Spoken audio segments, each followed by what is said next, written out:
It's a pleasure to welcome Professor Gerardo Aldana to Berkeley, or really back to Berkeley, where he earned his original undergraduate degree in mechanical engineering.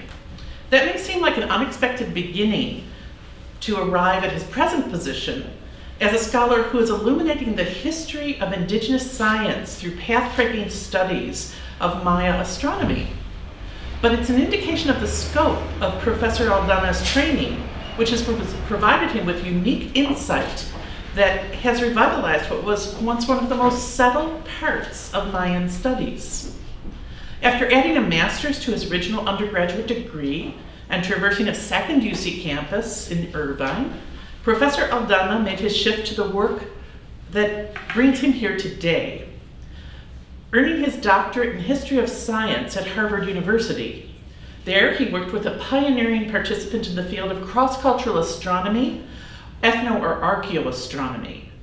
Today, Professor Aldana is Dean of the College of Creative Studies and a faculty member in Chicano and Chicana Studies and Anthropology at UC Santa Barbara. His first book, published in 2007, The Apotheosis of Hanam Pakal, Science, History, and Religion at Classic Maya Palenque, demonstrated a virtuosic contribution, a combination of understanding of basic science and historical understanding informed by indigenous perspectives. As many people know, long before the invasion of Mexico by Europeans, Mayan peoples, whose descendants live today in the territory from Mexico to Honduras and El Salvador, had developed, recorded, and circulated astronomical knowledge using a sophisticated writing system and a system of mathematical notation. One of the key contributions of Professor Aldana's work throughout his career has been advocating for moving away from a history of othering Mayan people as some kind of oddity to engaging with this specific history in its social, political, economic, and religious contexts. Reviewers recognized the book's contribution to the creation of what Professor Aldana called an astronumerological algorithm, key in the rebuilding of Palenque after devastating political defeats. Reviewers from Maya Studies agreed that he succeeded in describing the agency of science, a novel contribution to a historical discipline that has largely emphasized the directorial imperatives of hierarchical rulers and failed to associate the scientific expertise that Aldana's research outlines with the people who were the astronomers, mathematicians, and scientists whose innovations enabled the political resurgence of this city-state. In subsequent work, Professor Aldana traversed the history of Mayan culture in the past and today to open up an understanding of its ontological implications for the practitioners who use this astronomical knowledge and the practitioners who were the political leaders of society as participants in divining and articulating oracular knowledge. His latest book, Calculating Brilliance, expands on his intellectual history of Mayan astronomy, again displaying virtuosic understanding of the history of scholarship on mathematics, calendars, and astronomy. The book takes as its focus the development of a section of records scholars call the Venus Tables, known from one of the few Mayan manuscripts that survive today. Here, he develops what he describes as a three-part analysis of knowledge production. Hegemonic knowledge production, he tells us, seeks to advance the basic literature of the disciplines it engages, in this case, indigenous studies, anthropology, and ethnic and Chicano studies. Professor Aldana adds to this what we might call normative academic goal, two others: counter-hegemonic knowledge that critiques hegemonic knowledge production, and what he calls ahegemonic discourse, local knowledges that are directed towards communities other than the academic. Here his goal is, as he said in an interview, and I quote, getting at the brilliance and the beauty of their cultures and experience from within, as opposed to assuming and or imposing them, which becomes possible in new ways when we can read their texts and connect what they wrote with other forms of cultural expression, end quote. Linking the incorporation of tables for appearances of the planet Venus in the preserved manuscript called the Dresden Codex after its current location in Germany, to an original moment of development at Chichen Itza, a dominant political and economic center in Yucatan in the last half of the first millennium, Professor Aldana exemplifies how he contributes to these three different kinds of knowledge production.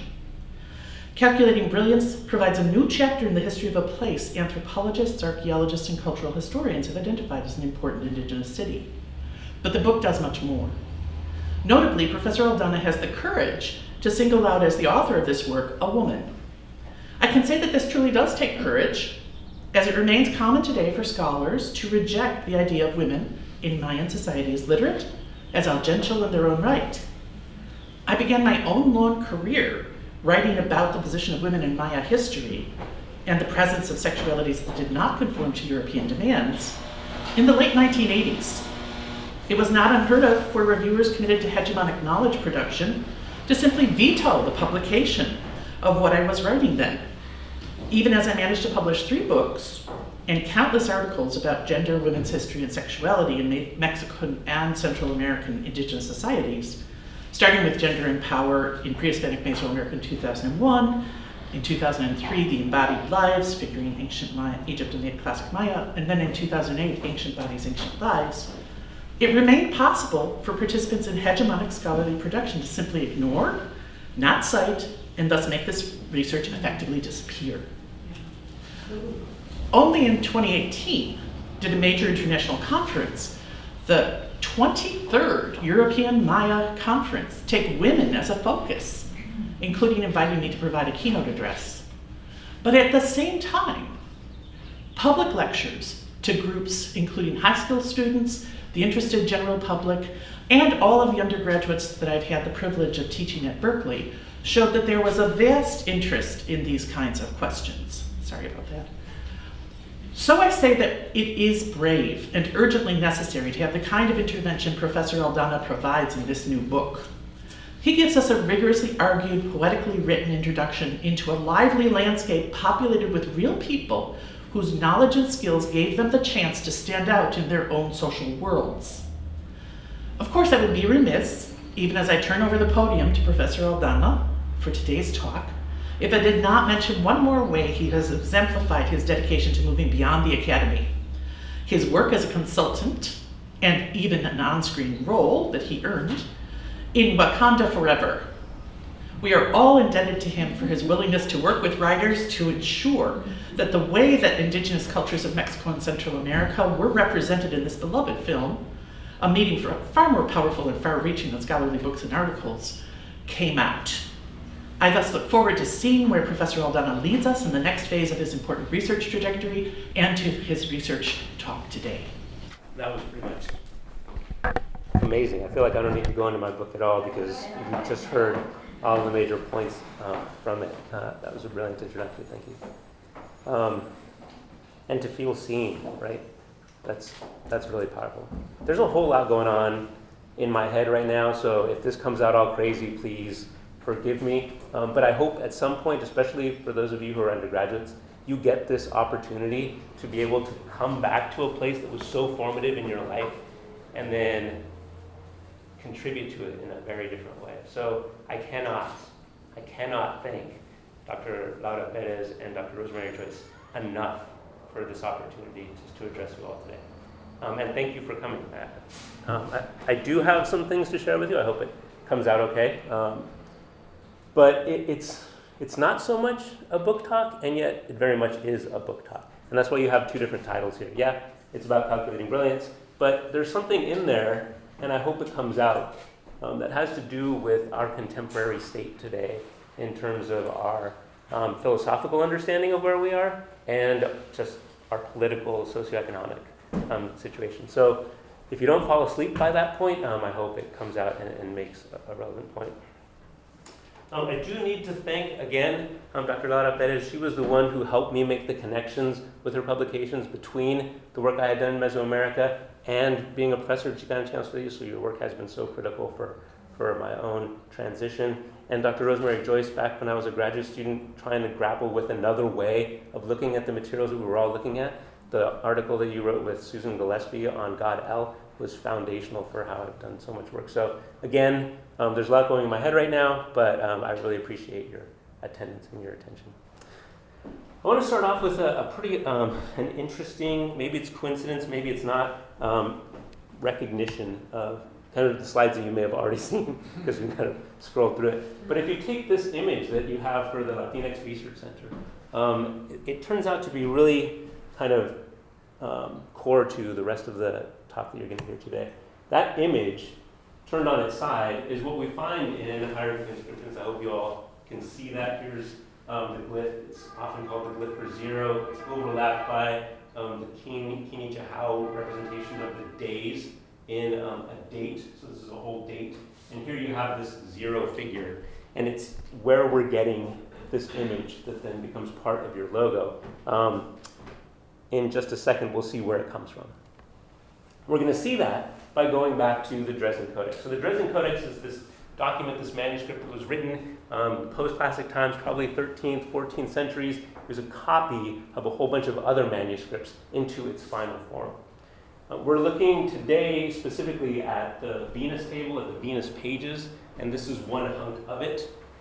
We're going to take a little time at the very beginning of this talk just to orient ourselves through one of these hieroglyphic verbs. If we pull out this section of text, you'll notice some patterns. Hopefully you guys are all seeing all the patterns already all over the place in this text. But we grab one verb, this verb kal, and this is going to be the basis by which I attempt to get outside of the standard approach to thinking about history and thinking about ancient cultures historically. And I'm doing this, and this was part of my own formulation, in relative to the work of Dipesh Chakrabarty when he was thinking about provincializing Europe.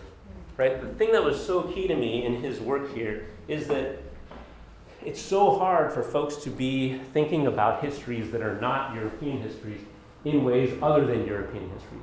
It's almost like we're always rewriting the same history, but for somebody else. And that way we render this entire approach to history as hegemonic knowledge. And how do you get outside of that? How do you break from just repeating, reinscribing Europe everywhere else? My approach, I think, is to try something with this verb kal, a term that comes from Mayan culture itself. So what are we going to do with it? First, we have to figure out what it means. The decipherment was serendipitously occurred at the same time by two different scholars, Werner Nahm, who was a physicist and got interested in Mayan hieroglyphic writing in the 90s, and David Stewart, who's like the child genius, child prodigy of Mayan epigraphy also in the 1990s. They both noticed this pattern of substitutions so that they get from an image, a logograph, to break it down into the verb kal, which we now read today. And David Stewart said that can be read as, interpreted as, translated as to tie or to bind, kal as tying or binding. And you can see that's pretty straightforward by looking at a couple of texts. These are very well-known texts that come out of a whole lot of inscriptions. Sakun, kal sakun tuba. If you translate it, especially, or in particular, according to David Stewart's reading, they're tying the white headband around his head. And that's not hard to come to when you look at a lot of Mayan imagery, because we'll see these figures, rulers, if you will, temporarily, who are wearing these white headbands right there. It's a white headband, it's tied on the back, and so you're like, aha, how nice. The image correlates to the text. Voila, we've translated it. On the other hand, if you look at texts, if you look at document dictionaries which give phrases that were actually used by Mayan people at the time of contact, you have other uses of the verb kal. And this one really caught my attention. It was a description of how do you hunt iguanas. And I said, if you're hunting iguanas, what you do is you take your lasso and you put it around the opening of a burrow so that when it comes out, you're setting a snare. You're going to grab the iguana and then you cut it. That to me was not tying, right? That was something else. So I started to argue that kal maybe is misunderstood as tying. Maybe we should be thinking of it as encircling or enclosing. But then that leads us to the question of what do you do with those texts now? What do we do with the text in the Dresden Codex that say kal, and then one of the cardinal directions with Chich'en, which is Venus, and these other deities? What would it mean, for example, in David Stewart's reading, to tie the east? Or what would it mean, in my interpretation, to enclose the east? And they both seem strange, but if you know Mesoamerican imagery, you know right away what it means to enclose the east. This is an image from the Codex Majoremaya. It's Aztec, it's not Mayan, but it represents the symbol that becomes ubiquitous throughout Mesoamerica. What you're seeing here is a figure in the center, and then dates from, oh, hold on. This is the connection to that symbol, so in case you haven't already recognized it, here's the same kind of pattern. But here we're seeing a count through time using the 260-day count, the Tonalco Wali. Okay? Those are the dates in the day count. And then what you're seeing is that as you progress in time around the space, what you're doing is you're using the day count to enclose space. Each of these trees represents a different cosmic direction. So you have the east, you have the north, you have the west, and you have the south. And so time itself is enclosing ritual space. What we need to do then is we need to rethink, whenever we see this glyph as 0, we need to think of it as completion, the completion of an enclosing as opposed to 0 and nothing. And so there's all kinds of things we can do with that. We're not doing that today. Today we're focusing just on this notion of kal as completion or as enclosing. And so what that does for us, in case you're wondering, like, where the hell is this guy going? What this does for us, sorry, maybe I shouldn't have said hell, is it gives us an alternative approach to treating this history. Right now we can take this approach of narrative accompaniments, just like we see happening here. These are deities, the Yoateotin, the figures who are accompanying time as it encloses the different regions.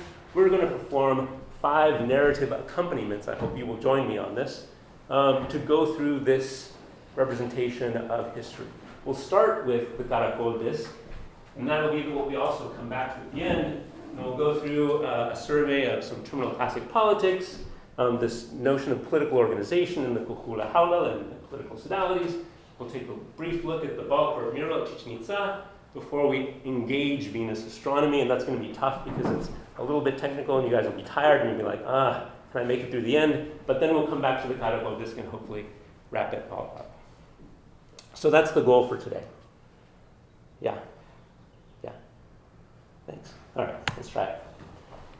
The Caracol disc. This is a monument that was part of a structure at Chichen Itza. And first, let's just look at the imagery. This is one of my favorite things to do in class, is we just try to take apart the imagery, because sometimes Mayan art can be so complex iconographically, we're unaccustomed to it. You can't necessarily see it all that great when you blow it up, because it is inscribed and it is worn. But Mark Van Stone has done a nice drawing that I think brings out the details. What you're hopefully recognizing is that we have these meetings being depicted. In the bottom register, you have these figures who are coming to meet these figures in this direction. You can maybe pick some things out, some elements like a torch here, some dogs down here. And then on the top, there's another kind of meeting with different figures who are coming together in the middle, right? So we see this coming together represented on the Caracol disc. What's really fun, well, first recognizing, making sure everybody's comfortable with the fact this is from Chichen Itza, which is in the Yucatan Peninsula. And this monument itself comes from the southern part of the city of Chichen Itza. Most people who go visit the site or who know about it popularly know the northern portion, which is where you see El Castillo, Temple of Cuculcán, where you see the ball court, where you see the Mercado. That's the part that people know about. That's the newer part of town. What we call Old Chichen is where you have the structure of the Caracol in an earlier state. And this is the monument that we'll spend some time thinking about today, right? This is what they often call the observatory as well. This is where that Caracol disc comes from. And what's fun about it is that it's not just got imagery on it, it also has a hieroglyphic text around the outside. Some brilliant work by Peter Biro and Eduardo Perez de Heredia, just very recently, really transformed my understanding of what's going on at Chichen Itza. What's neat is that they, especially at the end, they get to this list of these titles, Akak, which shows up at Chichen Itza, that means the person of the fire. It's a title that was also held at other places in the Yucatan Peninsula, for example, at Uxmal, telling us that possibly this is a group of people coming together, not all from Chichen Itza. When you look at the rest of the titles, you realize that this is extending out. It is bringing people from far away, not just a gathering of local nobility. Poltun Balam, for example, is recognized in historical documentation as referring to Laguna de Terminos. So what we're seeing is that this isn't just people coming from the local area, this is people coming from relatively far away, all commemorated on the caracol disc itself. And so when we're seeing this meeting, we're saying something regional is going on here. This has got to be a significant meeting. It's not just your normal everyday get-together. That's version 1, that's step 1, okay? Caracol disc, or actually step 0, foundational. Now let's look at something of what was going on in the Terminal Classic at the time that this monument was inscribed. So in the Terminal Classic, we have to distinguish what you guys mostly know about, which is what's happening in the south, this classic period fluorescence where you think of Tikal, you think of Palenque, you think of Yaxchilan, all those cities that everybody goes to visit in the central Petén. That's the classic period for fluorescence. During that time period, it was much lower density up in the north. Right? Most of the activity was concentrated in the south. But what we think of as the Terminal Classic is really, our interpretation of it is driven by a sediment core that comes from Lake Chich'en Itza. And what that shows is that there were these specific droughts that impacted the entire peninsula during these two periods, about 750 to 850 and about 950 to 1050. And these are the long count dates for those of you who are familiar with Mayan calendrics that correspond to those roughly. So what we're saying is that, there was some kind of drought that impacted what was going on during the Terminal Classic. Well, this is also where you get a lot of this old speculation from the early 20th century. This was the collapse of Mayan civilization. We now don't really think about it in those terms. We'll talk a little bit about why, but we also know that it wasn't a complete collapse where everybody disappeared or aliens didn't come take everybody away. Instead, there seems to be movement, and there are other pressures for why these specific sites were abandoned. To get an example of one such site and one such occurrence, we'll go to Ceibal, which is in the very center of the Petén, right off the Pasión River in Guatemala. We can look at a stela of Ahbolon Haktal on stela 11 during this time period, and we can have a closer look at the hieroglyphic inscription at the very top of this. It ends up being really fun. The text itself tells us that this figure, Ahbolon Haktal, he was not just a local figure who said, okay, I'm going to be the ruler of this city, and so here we go. Instead, he was installed by the auspices under the auspices of a separate Cuculajao from Ucanal. And Ucanal is over here by the Mopan River that leads out into Belize. So now if you're starting to think about geography, you're starting to say, hey, this could be pretty impactful, this could be pretty important. What we know about the Classic period and everything that was going on in the central Petén is it was driven by trade that was facilitated by the Usumacinta River. So if you're thinking about getting materials from central Mexico to central or southern Mexico, you're going to be going through this middle passage during the Classic period. And that's why everybody is all concentrated. That's why all the cities are concentrated in that region. They're facilitating that trade.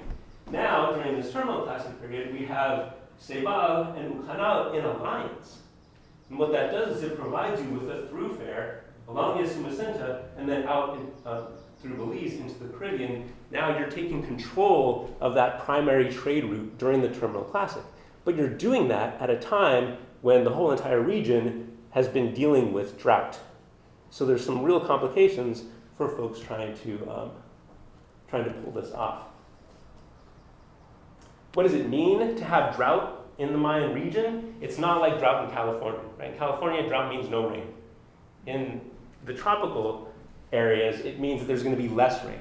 And when you have less rain, what that means is your rivers are going to drop in their fullness, which is going to complicate trade.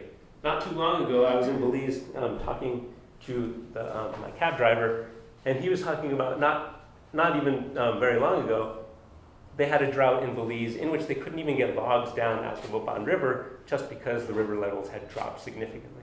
And so if that's the kind of thing that's happening just with recent droughts, you can imagine when you have a 100-year drought, what impact that would have on trade across the Petén.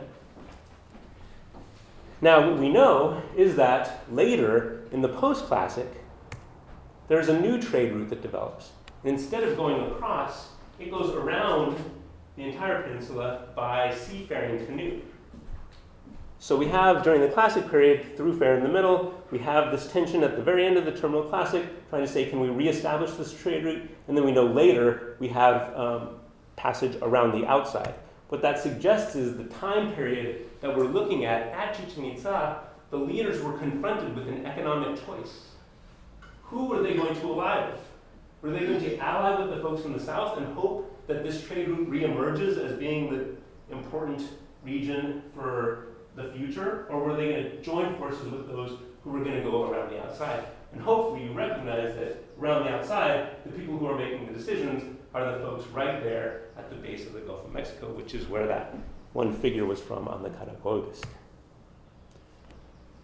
So that's kind of the background, that's the geography and the politics of the time. Let's look at political organization around the same time period. There's another choice to be made. There is this tension between what we call the kuhula haula that came out of the Classic period in the south and a new form of sodality that arises coming from the west. So let's have a look at that. And first I'd like to do another one of these examinations of language and translation. Right? We often use this term and it's straightforward for us to say, oh, look at figures like Ashakahun and Bakawil, they're kings. Right? They're the paramount figures. They're the authority figures. So Kuhulaha will say, oh, Kuhula is just godlike, Ahau is king, and so you get a divine king as your translation of this term, and that gives us all kinds of kind of assumptions about what rulership must look like and what society must have looked like. We see this title, for example, on Sebal Stela 11. We see this title at Palenque as and it looks like a king's list, what you would think of as a king's list, where you have one kuhulahau, gets installed in office, performs certain rituals, dies, and then is replaced by another kuhulahau. And so it really does give you the impression that we're talking about a king's list and about divine kings, which permeates both the scholarly and the popular literature on the ancient Maya. But if we take a slightly closer look at the language itself, we get a different interpretation. In other words, why don't we not translate ahead of time? Don't already impose what you think of rulership being onto ancient Maya political organization. We'll start off by looking at this term ahau. It's much more simple to break down.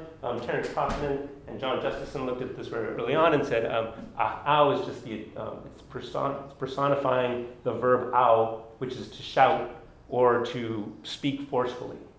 And so you say, oh, the person who speaks forcefully, the person who shouts. And then you're like, oh, of course, that's what you have in Nahuatl for the Aztecs as well. Tlatoani. Tlatoli is speech. Ani is the agentive. So now you have the same kind of idea in both places. Okay, that's useful. What does it do for us? We can now kind of move a little bit away from that standard interpretation of king and say that a kuhulahau is one who speaks forcefully in a kuh way. One who negotiates for a human community among communities of other kuhob. Right? So now we're moving a little bit further away and we're saying, well, what is kuh? Right? And it very often it just gets translated again as God, because that's what the 16th century dictionaries did. They said, oh, this is just a god and they're all pagans, and so it makes sense. They're all worshiping all these gods. But it's also the term that they use in Nahuatl, Deo, and the term in Mixtec, Ñuhu. And it's a term that doesn't properly get translated until you break the surface. That means we need to go a little bit into Mesoamerican cosmology, right? Hopefully you've all seen this before. The saber tree is a really nice representation of Mesoamerican cosmology. We have to get away from this notion of thinking of Ptolemaic astronomy with the Earth at the center of the universe and everything around it. We have to get away from this notion of Copernican astronomy, right, with even just saying, okay, now it's the sun at the center. Instead, it's radically localized. Mesoamerican cosmology is built on your local landscape. And so there are really just three realms to it. There's the middle realm where we all live, which is space between the ground and the tops of the saber tree. And there's the upper world, the celestial realm, which is everything above that, and the underworld.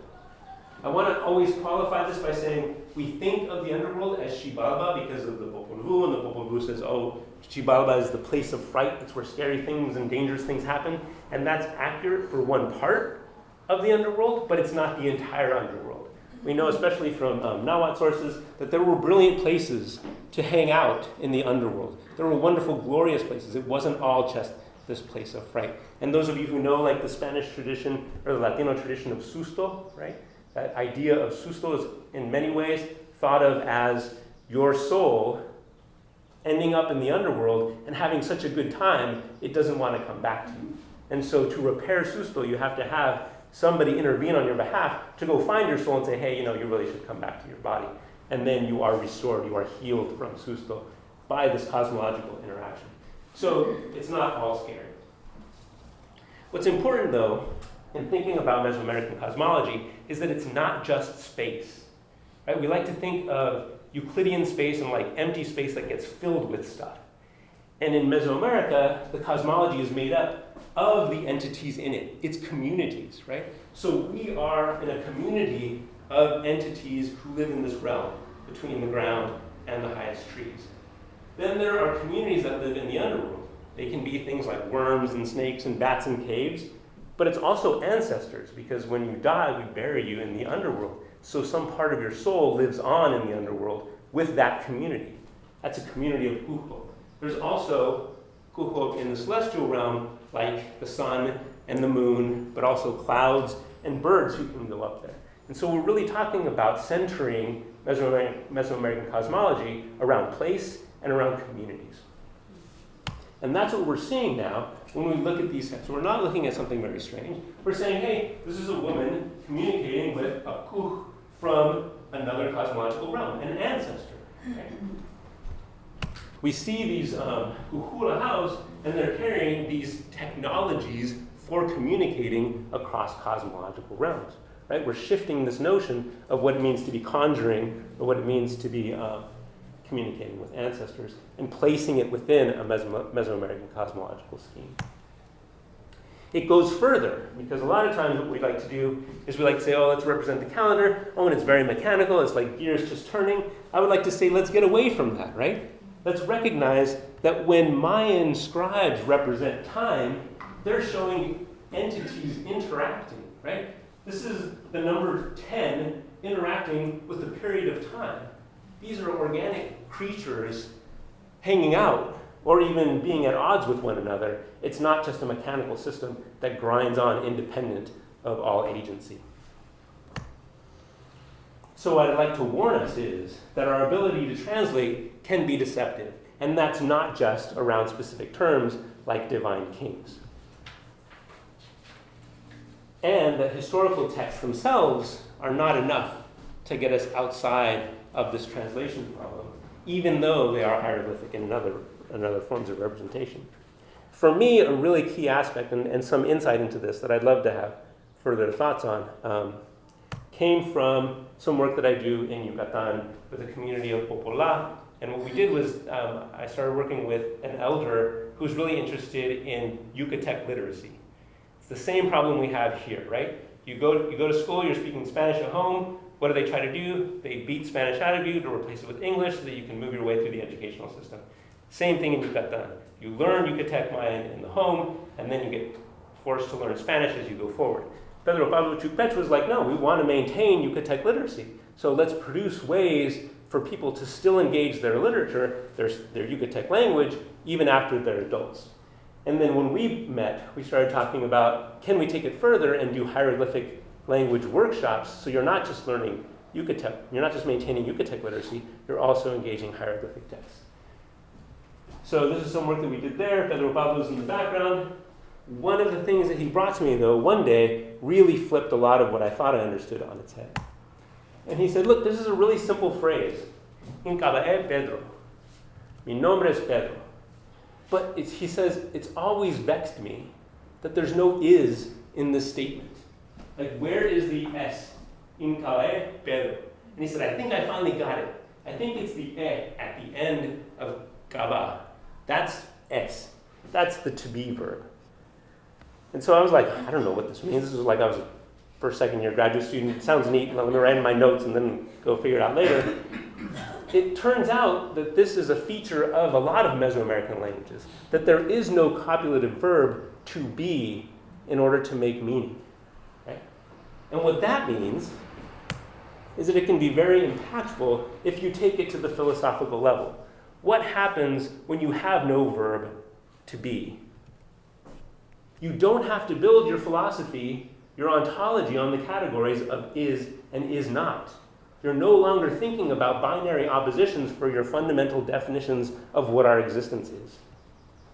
You're not bound by this notion of essences. It's not like there's an essence of the sun or there's an essence of a person, and that's really what they are. All of a sudden, you're released from those thought patterns. You're more comfortable with partial or temporary different definitions of state, because what you're now doing is you're constructing meaning by juxtaposition. Right? In Cabaé, Pedro. Name, mine, Pedro. It's not that you're saying it is, you're putting these things together so that people know about you at that moment. Could it change tomorrow? It could change in a week, right? All of a sudden, it's not a permanent relationship constructed out of a binary opposition. And this, of course, got me thinking about Ann Waters' work on the construction in Native American languages in general, critiquing dualist binary ontology. Okay? And this led me to wonder, how much are we, under European diasporic hegemony, constrained by our Indo-European languages in what we're thinking about? And this kind of flips the script on the whole old structuralist idea and Worfian stuff, but moves it to a space where we're thinking about our grammars and how we create meaning through language. That's why I think that there's an element here in recognizing the possibilities for the future of thought. How much are we going to be constrained by English and Indo-European languages in what we think is possible, and how much could it be freed by learning and understanding the world through indigenous languages? Now, when we do that, just to get back to the storyline and to get off this whole philosophical trajectory, we recognize that it changes the interpretation of the kuhulahau. The kuhulahau is no longer a representative of a true God on earth, right? It's a temporary negotiator for a human community within an environment that is constituted by kuhol. And this is where you get to that indigenous notion of everything is sacred. There's no distinction between the sacred and the mundane. Everything is already sacred. And it prevents us from putting human rationality at the top of knowledge production in the world. And I think that is worth spending a little bit of time on. What would it take for us to no longer believe, as an act of faith, that human rationality is hierarchically superior to other forms of knowledge production? What would happen if we were to do that today, and what would happen if we were to do that tomorrow? Anyways, getting back to the storyline, kuhulahau seems like it would be fantastic. We'd be like, hey, this is a way to solve all of our problems. Well, no, because they're still human, right? This is still an authoritarian system. It's still an individual with all of their foils and flaws at the top of a political hierarchy. They're still human. So yes, you still have politics to worry about. It doesn't solve all of our problems just because you have something philosophically more complex than the notion of a king. All right, so this brings us back to our main storyline by saying that there was this system in place during the Classic period, which was driven by the kuhulahau, that form of political organization. But things were changing during the Terminal Classic. In particular, something else was happening in central Mexico and in Oaxaca. And there's all kinds of stuff here that you could look into. I'm very much leaning on the work of William Ringel and John Pohl in interpreting these priestly sodalities. But the exemplar of this something else is Ianacua, or everybody knows him as Lord Eight Deer, who is a Mixtec ruler of Tilantongo here in southern part of Mexico in Oaxaca. And what happens was he was ambitious. He wanted more than just dominion over his hometown. He wanted to develop something of a larger alliance for his agency. And in order to do that, what he had to do was he had to go away from home. He had to go to a third party. He had to go to a priestly sodality to get their authorization in order to become this kind of ruler at home, right? What it's doing is it's breaking apart the legitimacy scheme. You're no longer dependent on your local family and your local people, your local councils, in order to become a kuhulahau, or what the equivalent is in Oaxaca. Now you need this other body, this priestly sodality that exists in another city, to authorize you to say, hey, yeah, you can be a ruler at your home, right? It's a check on power. And so we see that in Oaxaca in particular, this is all happening underneath the auspices of Nine Wind, who we know of as a Quetzalcoatl, but a Quetzalcoatl for the Mixtec people. And Quetzalcoatl is the same kind of figure. He's one of those mythological figures who holds up the sky. You can see him here holding up the sky in Mixtec codices. But it's also the figure that gives us what it means to be an authority figure. You can see that the clothes he's wearing and the facial paint and the facial hair are what Iyanaqua has to assume in order to become an authority figure at his own home. So Quetzalcoatl now becomes the mechanism by which people can gain authority in Oaxaca and in central Mexico. And we see that this thing really grabs hold at places like Xochicalco and Tula, where you now see explicitly this feathered serpent, right? This one odd structure. Nothing else at Xochicalco has the feathered serpent on it as boldly as this one structure, Temple of the Feathered Serpent at Xochicalco. So that means we need to understand what's going on with Quetzalcoatl, this feathered serpent, right? If you break it down, you find that it's more than just a term or a name, it's actually a concept, right? Quetzalcoatl is the combination of the Quetzal bird, you know, that beautiful green bird with a really long tail that we see in Guatemala. You see it on money too in Guatemala. And then it's the same as Kukulkan. Kuk is the Mayan word for the Quetzal bird. Kan is serpent like Coat. And then you see it also in Quiche Mayan as Kukumat. Right? So it's a concept that is being translated into local languages. It's not just a name that gets fixed and then gets exported everywhere else. So when we go back to thinking about Mesoamerican cosmology, we realize that Quetzalcoatl or Kukulkan is really a unique kind of figure, because in its bird aspects, it can move up into the celestial realm, but also hang out in the middle realm. And as a serpent, it can go down into the underworld and come up into the middle realm. So a Quetzalcoatl type figure is one who can move and communicate with the Kujo of all three realms. That's an incredibly powerful figure. It's telling us something about interactions and about knowledge at the same time. And yes, for those of you who are following it, this was part of the inspiration behind Namor in Wakanda Forever, making it something other than just a kingly figure. So, at the end of this narrative accompaniment, what we find is that Chichen Itza was really faced with this dichotomy.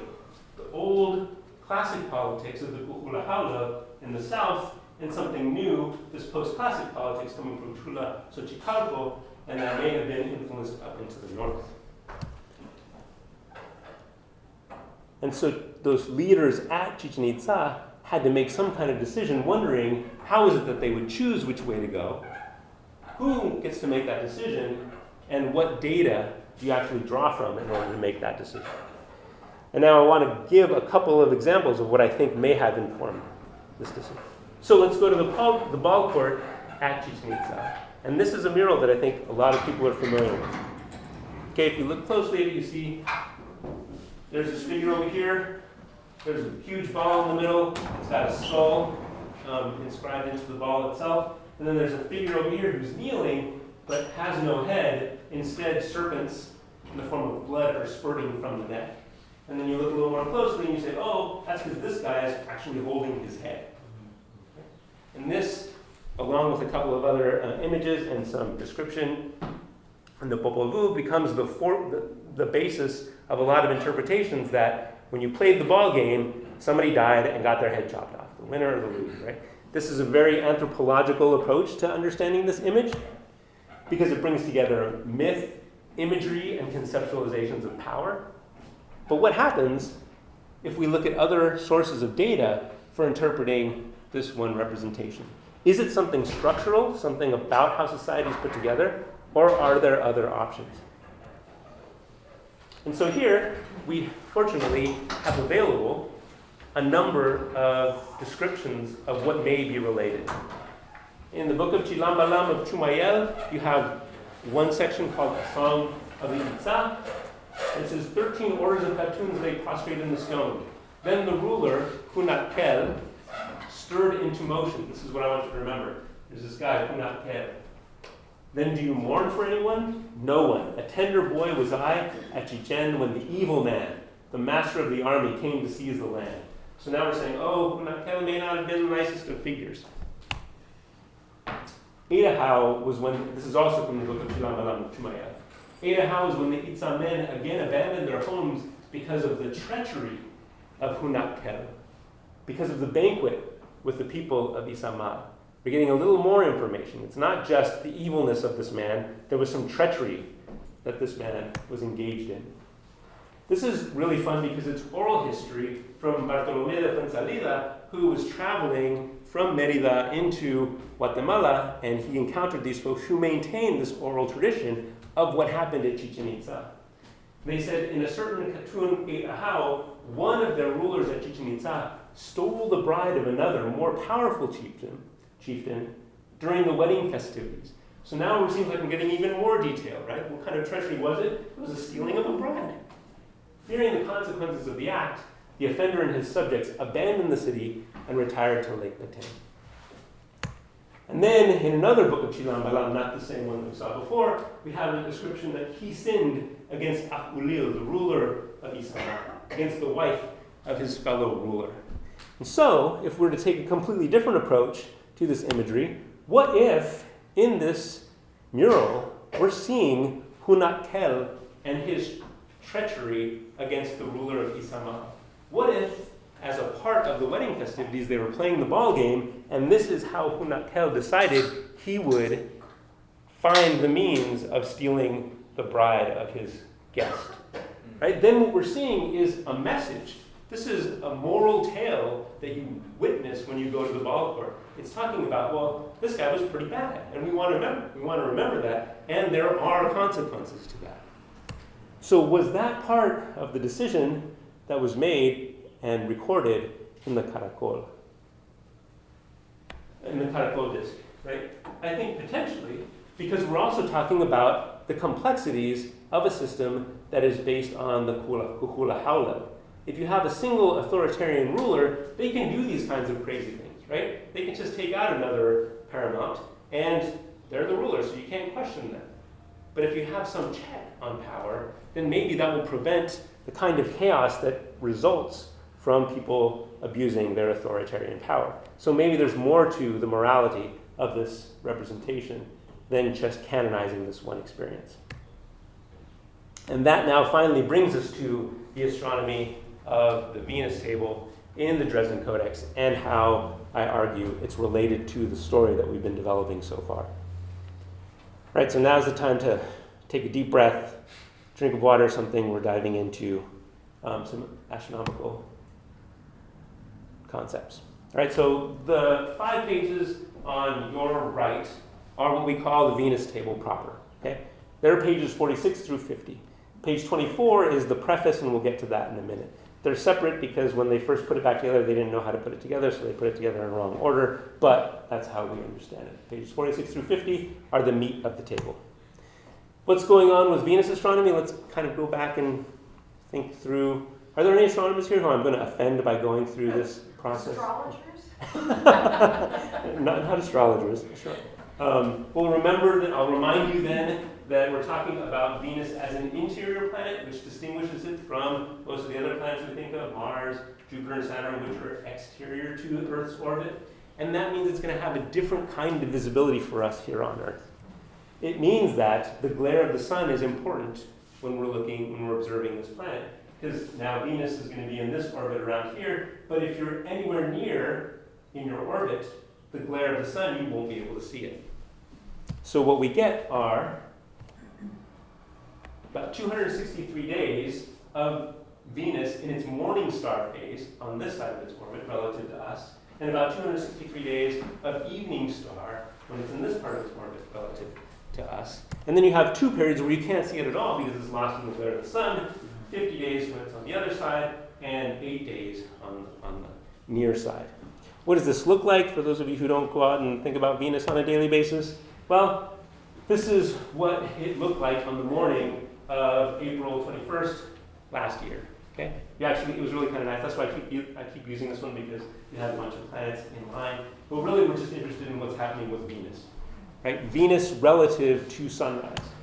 You'll notice that if we're thinking about it in this part of its orbit as morning star, then on a daily basis, it's going to slightly move. Right? It's eventually going to make a pattern relative to sunrise that looks like some kind of loop in the sky. And there are 5 different loops that occur in the morning and in the evening. And conveniently, or not, structurally, there are 5 pages of the Dresden Codex Venus table because they're charting each one of those different sets of loops, each orbital period. They're all anchored to first morning visibility. So when you first get up and you see it for that very first time just above the horizon at sunrise. And they are all defined on average by a 584-day period of time. Okay, that means that the whole table is 5 times 584, or 20 days to get across one line through the 5 pages. And this was all figured out before the turn of the 20th century. 1894, and Schwarzman had already figured all this stuff out within the Venus table. He couldn't read the text, he couldn't see what was going on, but he knew structurally that it was related to Venus. So now what happens when we do look at the text, right? It tells us, what we've seen already, is that the different cardinal regions, the cosmological regions, are enclosed by Venus and some other figure, some other deity. So it's giving us, in text, the parallel to what we see in this image. Here, it's the tonal quality, or 260-day count, that is enclosing space. Here, it's Venus's time period that is enclosing space. So they're totally parallel. They're just doing the same thing for different structures of time. There's a little bit more here that gets really fun, and that is that we can take it beyond just this abstract notion of astronomy and implement it into the ritual daily lives of folks at Chichen Itza through these figures that you see at the top of each page. Each one is sitting on, sorry about the resolution there, each one is sitting on a sky band, meaning that it's somehow elevated, it's not just on the ground, and each one is holding this kind of cup thing. So, archaeology. Do we see any of those kind of cup things in the archaeological record? Actually, we do. Right? We see, it's kind of fun because very early on, Juan Villacorta had done a drawing of this image, and he said, oh, I know what this is. It's a cup that's holding liquid, and this is an elephant head on top, and the elephant is drinking from the cup. And that's how it was first interpreted. Now we know that it's not about elephants. And we can look at the ceramic evidence to see that what this is, it's an incensario. Right? It's this specific form that you can burn incense to for ritual activities. What's really fun is that that same shape is connected to these effigy sensors, which are full-on deities, and they're really interestingly constructed such that when you burn incense on the inside, it lets the smoke come out through their hands, so it looks like they're actually living and performing this ritual along with you. And this is kind of what they look like. You can see a couple of them if you go to Merida in the main museum there. What I argue in the book is that that is what we're seeing in the Dresden Codex. Right? The scribes created an animated version of the incensario for their text. But what you're actually going to deal with on a daily life are the incensarios themselves.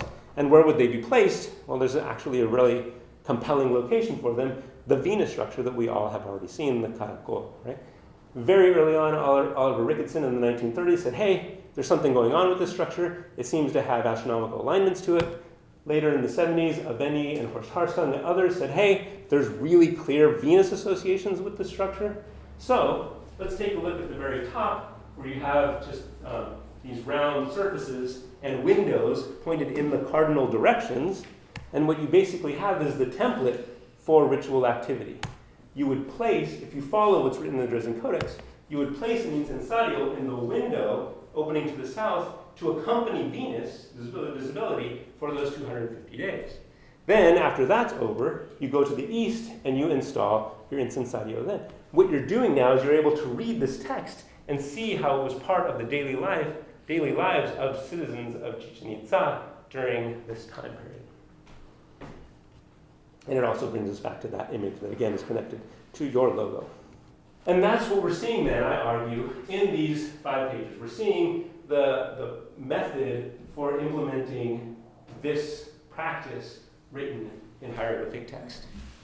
Now, if we recognize that somebody had to do this, we find that the astronomer at Chichen Itza was just following the same practice and watching Venus as it occurred, and recognized that there seemed to be an error in their calculations.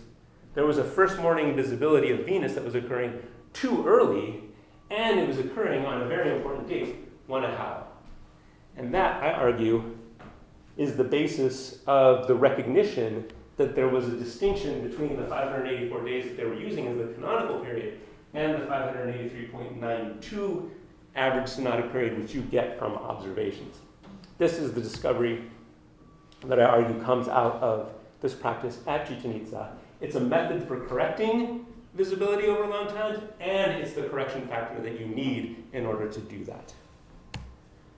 I argue further that it's this woman here at the bottom depicted who makes this discovery, and then we'll get to that in a second. How did it happen? When did it happen? What's the other evidence that suggests that this may have occurred? Well, let's go back to the caracol disc itself. And we talked about the people who came together. We didn't talk about the event. The event itself is recorded here, and this is Biro and Perez again are saying, well, we can read this as Huul Chakek, or Kukek, the arrival of the Quetzal star. The arrival of the Quetzal, you're like, okay, Quetzal, is that Quetzalcoatl? Like, is there something going on there? The arrival of the Quetzal star, and it occurs on this date. But this isn't just a date, this is actually an interval of time. It's like saying it happened during the year 2017 or something. You're not giving the specific date, you're giving the time period that it occurred in. And it says that the Quetzal star arrives. This time period is less than a year, okay, 360 days that it could have occurred. Now, that's just on this text in the caracol disc.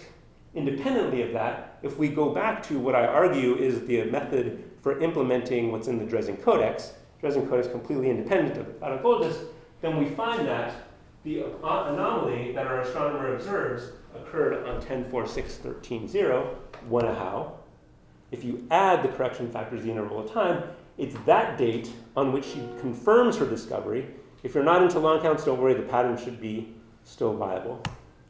And then if you add 20 days, so that you want to commemorate that exact same event, that exact same observation, then you end up with the date that is right in the middle of this period. So basically, the Quetzal star arriving would be the confirmation of this discovery. I'm arguing then that the caracol disc is commemorating this Quetzal star event. And then it goes further.